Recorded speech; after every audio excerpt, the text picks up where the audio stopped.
ஞானானந்தமயம் தேவம் நிர்மலஸ்படிகாகிருதிம் ஆதாரம் சர்வ வித்யானாம் ஹயக்ரீவம் பாஸ்மகே. நெக்ஸ்ட் ஜென் யூடியூப் சேனல் நேயர்களுக்கு அஸ்ட்ரோ கேஎஸ் ஐயங்காரின் பணிவான நமஸ்காரங்கள். விஸ்வாவசு வருஷம் ஆவணி மாதம் 17/8/2025 16/9/2025 வரலும் உண்டான நாட்கள். இந்த ஆவணி மாதம் அப்படின்றது தட்சிணாயனத்தின் 2வது மாதம். இந்த மாதத்தில் எல்லா விதமான ஃபெஸ்டிவல்ஸ் எல்லாமே வரக்கூடிய வாய்ப்புகள் மிகவும் அதிகம். ஏன்னா ஏற்கனவே ஆடி மாதம் பார்த்திங்கன்னா கடவுளுக்குன்னு உண்டான மாதம் அப்படின்னு சொல்லியிருக்கோம்.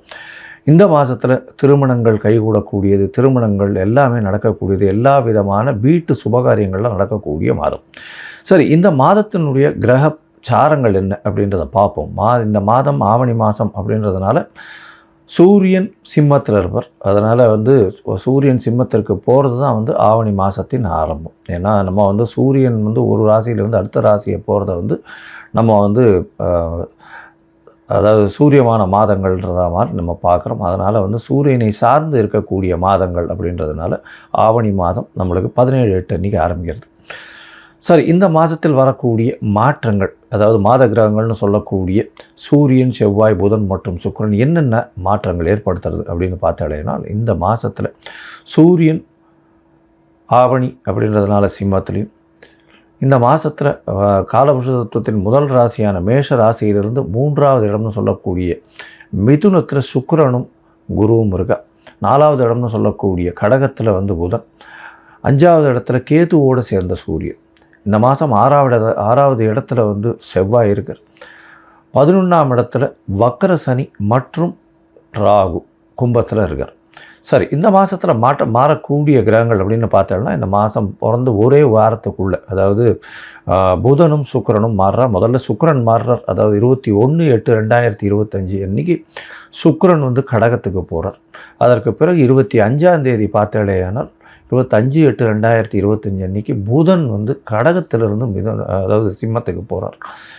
இந்த மாத கடைசியில், அதாவது 14ஆம் தேதி செவ்வாய் கன்னியிலிருந்து துலாத்துக்கு வர்றார். 14/9/2025 அன்றைக்கி. அதுக்கப்புறம் 15ஆம் தேதி சுக்கிரன் மறுபடியும் கடகத்திலிருந்து சிம்மத்துக்கு வர்றார். இதுதான் இந்த மாதத்தினுடைய மாற்றங்கள். சரி, இந்த மாதத்தில் வரக்கூடிய சில விசேஷ நாட்கள் என்ன அப்படின்னு பார்த்தோம்னா, முதல் விசேஷ நாள் அப்படின்னு பார்க்கும்போதே வாஸ்து நிதிரை விடக்கூடிய நாள். அது 22/8/2025 அன்றைக்கி. அதுவும் மத்தியானம் வாஸ்து நிதிரை விடுறார். அதாவது 2 மணி 31 நிமிஷத்துலேருந்து 4 மணி 1 நிமிஷம் வரலாம், 1.5 மணி நேரம் 90 நிமிஷம். இந்த 90 நிமிஷத்தை 5ஆல் வகுத்து 18 நிமிஷமாக பிரிச்சுண்டு அவர் கண் விழித்து அவர் என்ன சொல்கிறது, காலை கடன்கள் முடிக்கக்கூடிய காலகட்டம் ஒரு 18 நிமிஷம். அதற்கு பிறகு அவருடைய ஸ்நானம் 18 நிமிஷம், பூஜை செய்வது 18 நிமிஷம், அதற்கு பிறகு போஜனம் உண்ணுவதும் 18 நிமிஷம், அப்புறம் தாம்பூலம் தரிப்பது 18 நிமிஷம்னு இப்படி பிரிகிறாங்க. இதில் கடைசி 18 நிமிஷம் தாம்பூலம் தரிப்பதும் போஜனம் மருந்தும் கூடிய காலகட்டத்தில் செய்யக்கூடிய எந்த வேலைகளாக இருந்தாலும், அதாவது வீடு மனை கோல் போடுதல், அது தவிர வீட்டுக்கு புதுசாக வீடு கட்டுறது, வீட்டுக்கு அஸ்திவாரம் போடுறது, மனை இது பூஜை போடுறது, இது எல்லாமே எல்லா விதமான ஏற்றத்துடன் காணப்படும் அப்படின்றது. அது எந்த ஒரு தங்கு தடையின்றி போகக்கூடிய காலகட்டமாக இருக்கும். இந்த வாஸ்து நாளில் உங்களுக்கு எந்த ஒரு அதாவது திதி வார நட்சத்திரம் இது எதுவுமே பார்க்க வேண்டாம். ராகுகாலம், யமகண்டம் இந்த மாதிரியான விஷயங்களும் பார்க்க தேவையில்லை இந்த காலகட்டத்தில். அதனால் நல்ல ஒரு ஏற்றமான காலம். நிச்சயமாக வீடு கட்டணும்னு பார்க்குறவங்க இந்த காலகட்டத்தை எடுத்துட்டிங்கன்னா நல்ல ஒரு ஏற்றம் கிடைக்கும். அதற்கு பிறகு இந்த மாதத்தில் பார்த்தடையானால் சாம உபாகர்மா, அதாவது எஜுர் உபாகர்மா, சாம உபாகர்மா, சாமவேதம் சொல்கிறவர்களுக்கு இந்த வருஷத்தினுடைய பூணல் மாற்றக்கூடிய அது செலிப்ரேஷன் என்ன, அந்த பூணல் மாற்றக்கூடிய அவர்களுடைய காயத்ரி ஜபத்தை பூணல் மாற்றக்கூடியதும், அவர்கள் காயத்ரி ஜபம் பண்ணி மிகப்பெரிய ஏற்றுமை கொள்ளக்கூடிய காலகட்டம் அப்படின்னு சொல்லக்கூடியது. இது 26/8/2025 அப்படின்னு அந்த நாளில் வருது. அதற்கு பிறகு பார்த்தாலேயானால் வாமன ஜெயந்தி வரக்கூடிய நாள் 4/8/2025 அன்றைக்கி வாமன ஜெயந்தி.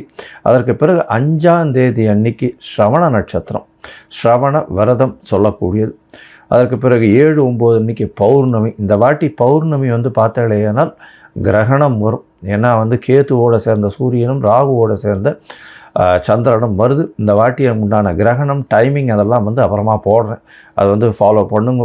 ஐ திங்க் பௌர்ணமியில் வர்ற கிரகணம் அப்படின்றதுனால சந்திர கிரகணம் ராத்திரி வந்து சந்திரன் மறைஞ்சு திருப்பி ஒளி ஊட்டக்கூடிய காலகட்டம் வரும். நான் அது இந்தியாவில் தெரியக்கூடிய விஷயம் அது. நான் அதுக்கு உண்டான டைமிங் இல்லாமல் எடுத்து போடுறேன். அதற்கு பிறகு 8, 9 அன்றைக்கி மாலையபட்சம் ஆரம்பிக்கிறது. இந்த வாட்டி பட்சம் வந்து நார்மலாக புரட்டாசியில் தான் வரும். முன்னாடி வந்து ஒரு 10 நாள் முன்னாடியே வந்துடுறது. மாலையபட்ச ஆரம்பம் 8, 9 அன்றைக்கே ஆரம்பிக்கிறது. 13ஆம் தேதி அன்றைக்கி, அதாவது 12ஆம் தேதி அன்றைக்கி மகாபரணின்னு சொல்லக்கூடியது. அதாவது யாரெல்லாம் பித்ருக்களுக்கு ஸ்ரார்த்தம் பண்ணுறாலோ அன்றைக்கி பண்ணக்கூடியது விசேஷம். அதாவது டேட்டு தெரியாமல் இருக்கிறவா, திதி தெரியாமல் இருக்கிறவாள்லாம் அன்றைக்கி பண்ணிடுவாள். அதே மாதிரி 14/9/2025 இன்றைக்கி மத்தியாஷ்டமின்னு சொல்லக்கூடியது. இன்றைக்கி அந்த அன்றைக்கி அஷ்டமியை வேற மத்தியாஷ்டமின்னு சொல்லக்கூடிய நடுபாதியான இந்த மாலையபட்சத்தின் நடுபாதி. அதனால் அன்றைக்கும் வந்து எல்லாருக்கும் தர்ப்பணம் கொடுக்கறத பண்ணலாம். இன்றைக்கி கோகுலாஷ்டமி வேறு, ஏன்னா ஆவணி மாதம் வரக்கூடியது அஷ்டமின்றதுனால கோகுலாஷ்டமி ரோகிணி நட்சத்திரோட சேர்ந்து வர்றதுனால அன்றைக்கி முனித்திரியம் ஸ்ரீமடம் இவாளுக்கெல்லாம் வந்து அன்றைக்கி ஸ்ரீ ஜெயந்தி இருக்கக்கூடும். அதனால் அன்றைக்கி வந்து மிகப்பெரிய ஏற்றமான நாள். அதை தவிர பார்த்தலையானால் ஆவணி மாதம் ரோகிணி நட்சத்திரம், அதற்கு பிறகு அஷ்டமி, இது 3ம் சேர்ந்து வரக்கூடிய காலன்றதுனால கோகுலாஷ்டமி அப்படின்னு கொண்டாடுறேன். சரி, இந்த மாதம் வந்து மேஷம் முதல் மீனம் வரை எப்படி இருக்குது அப்படின்றத பார்க்கலாம். அதற்கு முன்னாடி என்னுடைய மொபைல் நம்பர் ஸ்க்ராலிங்கில் போயின்னு இருக்கும். உங்களுக்கு வந்து அஸ்ட்ராலாஜிக்கல் கன்சல்ட் தேவைப்பட்டதுன்னா எனக்கு வந்து மெசேஜ் பண்ணுங்க. உங்களுடைய date, time, place of birth, உங்களுடைய பெயர், தாய் தகப்பனார் பெயர் அனுப்புங்க. என்னுடைய கட்டணம் என்னென்னு சொல்கிறேன், கட்டணத்தை போடுங்க. அதற்கு பிறகு உங்களுக்கு நான் அந்த பிடிஎஃப் வந்து போட்டுவிட்டு, அதாவது உங்களுடைய ஜாதகத்தை போட்டுவிட்டு, ஜாதகத்தில் சந்தி இருக்கான்னு பார்க்கணும். ஏன்னா எனக்கு தெரிஞ்சவா நிறைய பேர் 50 வயசு 55 வயசுலாம் இருக்குது. அவள்லாம் வந்து மிருகசீர நட்சத்திரம் ரிஷப ராசின்னு சொல்லிட்டு இருப்பா, ஆனால் மிதுன ராசியில் இருப்பாள். அதே மாதிரி சித்ரா நட்சத்திரம்னு சொல்லிட்டு இருப்பா, துலா ராசியில்னு சொல்லிட்டு இருப்பா, அது கன்னியா ராசியில் இருப்பாள். அந்த மாதிரி மாறி மாறி ராசிகளும் சரி லக்னங்களும் சரி மாறி இருந்து, அதனால் வந்து அவளுக்கு இப்போ நல்ல காலம் நடக்குது அப்படின்னு நினச்சின்னு இருப்போம். ஆனால் வந்து லக்னத்துக்கு ஏற்றமான காலமாக இருக்காது. அதனால் சந்தியில் இருக்கும். அதனால் சந்தி என்னன்றதை பார்த்து அதற்கு அப்புறம் வந்து உங்களுக்கு உண்டான ஜாதகத்தை போடுறேன். அதற்கு பிறகு உங்களுக்கு நான் அப்பாயின்மெண்ட் தரேன். நான் வந்து உங்களோட பேசுகிறேன். உங்களோட பேசும்போது உங்களுக்கு உண்டான பிரச்சனைகள் என்ன ஏதுன்றதை, அதற்கு உண்டான எளிய வழிமுறைகள் என்ன ஏதுன்றதை நான் சொல்கிறேன். சரி, இப்போ மேஷம் முதல் மீனம் வரை விஸ்வாவச வருஷம் ஆவணி மாதம் ஒரு ராசியாக பார்க்கலாம். கும்பம், அவிட்டம், சதயம், பூரட்டாதி, இந்த 3 நட்சத்திரம் 9 பாதங்களை கொண்ட ராசி. ராசியின் அதிபதினு சொல்லக்கூடியவர் சனி. சனி உங்களுடைய ராசியின் அதிபதி வக்கரம் பெற்றிருக்கார், ராசியிலேயே இருக்கார், ராகுவோடு சேர்ந்திருக்கார். இந்த காலகட்டத்தில் மன அழுத்தம் மிகவும் அதிகமாக இருக்கக்கூடிய காலகட்டமாக அமையும். மன அழுத்தம் மிகவும் அதிகமாக இருக்கும். ஓவர்லோடு ஒர்க் இருக்கும். அதாவது வேலை எப்போ தான் முடியுன்ற அளவுக்கு வேலை வந்துக்கிட்டே இருக்கும். வேலை செஞ்சுக்கிட்டே இருப்பீங்க, ஆனால் வந்துக்கிட்டே ரொம்ப ஹெவியாக இருக்கக்கூடிய காலகட்டமாக இருக்கும். ஸ்ட்ரெஸ் ரொம்ப அதிகமாக இருக்கும். உடல் உழைப்பு ரொம்ப அதிகமாக இருக்கக்கூடிய காலகட்டம். மன அழுத்தம் இருக்கும். உங்களுடைய ராசிக்கு பார்த்தாலேயானால் இந்த விஸ்வாவச வருஷம் ஆவணி மாதத்தில் பார்க்கும்பொழுது 17/8/2025 16/9/2025 வரலும் உண்டான காலகட்டத்தில் பொதுவாகவே மாத கிரகங்கள்னு சொல்லக்கூடிய சூரியன், செவ்வாய், புதன் மற்றும் சுக்கிரன், இந்த 4 கிரகங்களினுடைய மாற்றங்களை வச்சு தான் மாத பலன்களை சொல்லுவோம். இந்த மாதம் உங்களுடைய ராசிக்கு சமசப்தமத்தில், அதாவது ஆவணி மாதம்ன்றதுனால சிம்ம மாதம்ன்றதுனால சமசப்தமத்தில் வந்து சூரியன் இருக்கார். சனியோட சமசப்தமத்து பார்வையில் வந்து சூரியன் இருக்கிறது அந்த அளவு விசேஷமும் இல்லை. கேதுவோட சம்பந்தம், அதனால் கூட்டாளிகளோட சம்பந்தத்தில் ஜாகிரதையாக இருங்க. கூட்டாளிகள்னால் பார்ட்னர்ஷிப்பில், அதை தவிர வந்து கூட்டு தொழிலில் ரொம்ப ஜாகிரதையாக இருங்க. எதிர்பாலினத்தவனுடைய கை ஓங்கக்கூடிய வாய்ப்பு இருக்கும். ஏன்னா ராசிநாதனான சனி வக்கரகதியில் இருக்கிறதுனால அவருக்கு வந்து நல்ல ஒரு ஏற்றம் இருக்காது. இருந்தாலும் 7ஆம் அதிபதி ரொம்ப ஸ்ட்ராங்காக இருக்கிறதுனால நிச்சயமாக எதிர்பாலினத்தவனுடைய கை ஓங்கக்கூடும், கூட்டாளிகளினுடைய கை ஓங்கக்கூடிய காலகட்டமாக அமையும். பொறுமையாக இருக்கிறது ரொம்பவுமே நல்லது.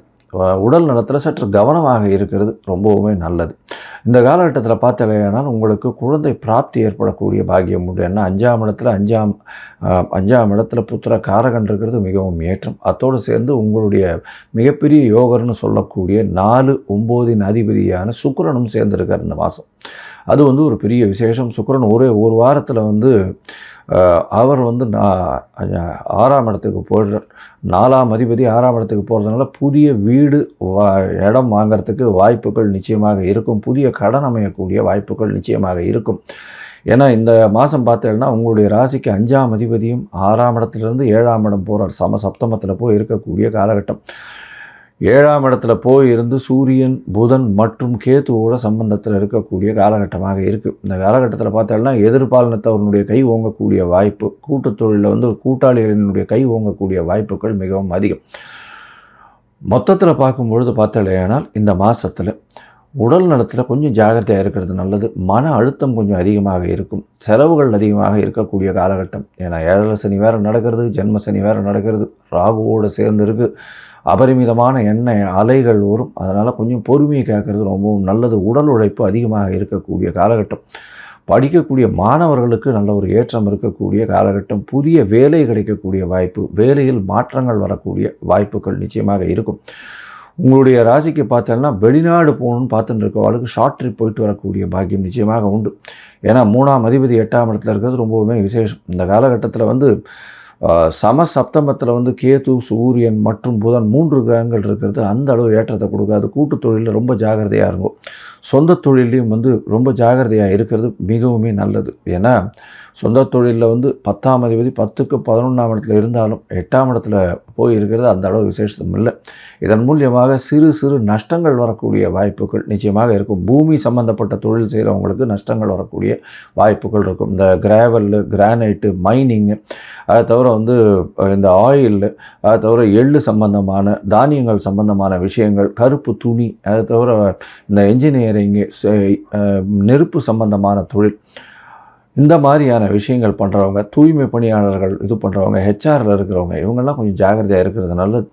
அரசியல் சம்பந்தப்பட்டவர்களுக்கு அரசாங்கம் வழியாக சிறு சிறு தொல்லைகள் நிச்சயமாக வரும். ஏன்னா சப்தமத்தில் சூரியன் ரொம்ப ஸ்ட்ராங்காக இருக்குது. ரொம்ப ஜாகிரதையாக இருக்கிறது ரொம்பவுமே நல்லது. இந்த காலகட்டத்தில் பார்க்கும்பொழுது உங்களுக்கு சில நாட்கள் வந்து தவிர்க்கிறது நல்லதுன்னு சொல்கிறோம். அது வந்து சந்திராஷ்டம நாட்கள். சந்திர பகவான் 8ஆம் இடத்துல மறைஞ்சி இருக்கக்கூடிய காலகட்டத்தில் சந்திராஷ்டம காலம்னு சொல்கிறோம். இந்த சந்திராஷ்டம காலகட்டத்தில் புதிய முயற்சி வேண்டாம், வெளியூர் வெளிமாநில பிரயாணம் வேண்டாம்னு சொல்கிறோம். ஒருவேளை பண்ண வேண்டி இருந்ததேயானால் சந்திரனுக்கு உண்டான எளிய பரிகாரமான அருகில் இருக்கக்கூடிய கோசாலையில் உங்களால் முடிஞ்ச இந்த அகத்திக்கீரை வாங்கி கொடுத்துட்டு போங்க பசுமாட்டுக்கு. உங்களுக்கு நிச்சயமாக சந்திராஷ்டமத்தினால் ஏற்படும் தாக்கம் சிறிது கம்மியாக இருக்கக்கூடிய வாய்ப்புகள் உண்டு. இந்த மாதத்தில் வந்து நீங்கள் வந்து பிரத்யங்கரா தேவியை போய் வணங்கிட்டு வாங்க. பிரத்யங்கரா தேவியை வணங்குறது ரொம்பவுமே விசேஷம். எந்த விஷயமாக இருந்தாலும், எந்த ஒரு பில்லி சூன்யம் அது மாதிரி இந்த எதிர்மறையான எண்ணங்களை வைத்து கொண்டு உங்களை நோக்கி பார்க்கறதன் மூலியமாக வரக்கூடிய எல்லா விதமான விஷயங்களும் இந்த பிரத்யங்கரா தேவி அப்படின்ற இவங்கள் மூலியமாக போகக்கூடிய வாய்ப்புகள் நிச்சயமாக உண்டு. இந்த மாதத்தில் உடல் நலத்தை ஜாகிரதையாக பார்த்துக்கிறது ரொம்பவுமே முக்கியம்.